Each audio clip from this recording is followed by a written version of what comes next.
Khilaafkii dhexmaray Sergio Ramos iyo madaxweynaha Real Madrid Florentino Perez wuxuu ahaa mid soo jiitamayay muddo ku dhow 10 sano, ugu dambeyntiina horseeday in kabtanku ka tago kooxda sanadkii 2021.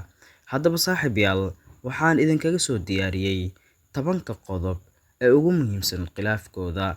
Hase yeeshee, is-xasuusin haddii ay tahay markii ugu horeysay ee aad soo booqato barteena YouTube, fadlan subscribe noo saar, sidoo kale like saar muuqaalkan oo u share garay saaxiibadaada. Sidoo kale, haddii aad iga daawanayso Facebook page-keena Guriga Ciyaaraha TV, fadlan follow na soo dheh, sidoo kalena u share garay saaxiibadaada. Mahadsanid. Aan u sii gudgalno muuqaalkeena. Qodobka ugu horeeya, khilaafka ugu weyn wuxuu salka ku hayay muddada qandaraaska.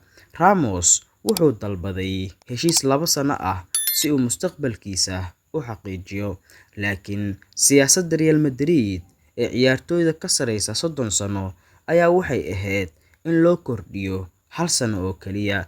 Madrid way ka tanaasuli weyday qodobkan. 2. Mushaar dhimista Covid-19.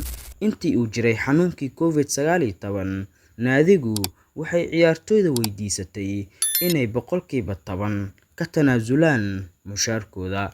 Ramos ayaa la sheegay inuu u arkayay in kooxdu ay lacagtaas u isticmaalayso saxiixa Kylian Mbappe, taasoo keentay in uu ku dhiirado ciyaartoyda kale inayna aqbalin dhimista. Taasna aad ay ugu careysiisay maamulka oo ugu weyn yahay Florentino Perez. 3. Dalabkii Shiinaha 2019. Sanadkii 2019, Ramos wuxuu u tagay Florentino Perez isagoo u sheegay inuu haysto dalab weyn oo uga yimid koox Shiinees ah uuna doonayo in lagu daayo lacag la'aan. Perez ayaa si adag u diiday, isagoo yiri suurtagal ma aha in kabtanka Real Madrid uu ku baxo lacag la'aan. Tani waxay ragaadisay kalsoonidii labada dhinac. 4. Khilaafkii qolka labiska. Kadib markii Ajax ay Real Madrid ka saartay tartanka Champions League 2019, Perez ayaa soo galay qolka labiska isagoo ku qayliyay ciyaartoyda. Ramos ayaa ka hor yimid madaxweynaha isagoo ku yiri mushaarkayga isii, aniga iska tagaya. Haddaba iska horimaadkani wuxuu ahaa bilowga dildilaaca xiriirkooda gaarka ah. 5. Waqtiga dalabka oo dhacay. Markii Ramos uu ugu dambeyntii go'aansaday inuu aqbalo dalabkii 1 sano ahaa ee kooxda, isagoo ka tanaasulay dalabkiisii 2 sano, kooxdu waxay u sheegtay in waqtigii dalabku dhacay. Ramos wuxuu sheegay inuusan ogeyn in dalabku leeyahay waqti xadidan, halka kooxdu ay sheegtay inay marar badan u sheegeen. 6. Reni Ramos, oo ahaa wakiilka Sergio Ramos, ayaa lagu eedeeyay inuu u adeegsaday saxaafadda si uu cadaadis u saaro kooxda.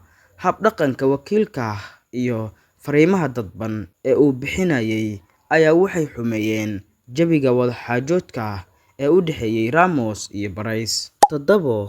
Dhaawacyadii joogtada ahaa. Xilli ciyaareedkii ugu dambeeyay ee Ramos 2020-2021 wuxuu la dhibaatoonayay dhaawacyo badan, isagoo u saftay kulmo aad u yar. Tani waxay kooxda siisay kalsooni ay ku dareemaan inaysan u baahnayn inay u huraan lacag badan ama heshiis dheer. Ciyaaryahan jirkiisu bilaabay in uu zaid u dhibaatoodo. 8. Soo bixitaankii Eder Militao. Intii uu Ramos dhaawac ku maqnaa, ciyaartoyda Eder Militao iyo Nacho ayaa soo bandhigay ciyaar heer sare ah. Tani waxay daciifisay awooddii gorgortanka ee Sergio Ramos, waayo maamulku waxay arkeen inay kooxdu tartami karto la'aantiis. 9. Xiriirka aabe iyo wiil oo xumaaday. Perez iyo Ramos waxay weligood lahaayeen xiriir dhow oo lagu tilmaami jiray aabe iyo wiilkiis. Si kastaba ha ahaatee, labaduba waxay ahaayeen dad madax adag markii arrintu gaartay heer shakhsi iyo loolan awoodeed. Midkoodna ma dooneynin in uu noqdo kan laga guuleystay ama tanaasulay. 10 shirka jaraa'id ee macsalaameynta. Bishii Juun 2021, Ramos ayaa qabtay shir jaraa'id oo qiiro leh isagoo oynaya. Wuxuu si cad u sheegay, "Marnaba ma doonayn inaan ka tago Real Madrid." Wuxuu daaha ka qaaday inuu aqbalay dalabkii kooxda ee halka sano ahaa, laakiin loo sheegay inuu ka dhacay waqtigii dalabka. Tani waxay caddaysay in khilaafku uusan ahayn mid farsamo oo kaliya, balse uu ahaa mid go'aan maamul lagu eryay. Haddaba, waxaan soo gaarnay gabagabadii iyo gunaanadka sheekada. Khilaafka Sergio Ramos iyo Real Madrid wuxuu ahaa tusaalaha ugu weyn ee iska hor imaadka u dhexeeya daacadnimada halyeyga ah iyo ad-adayga maamulka.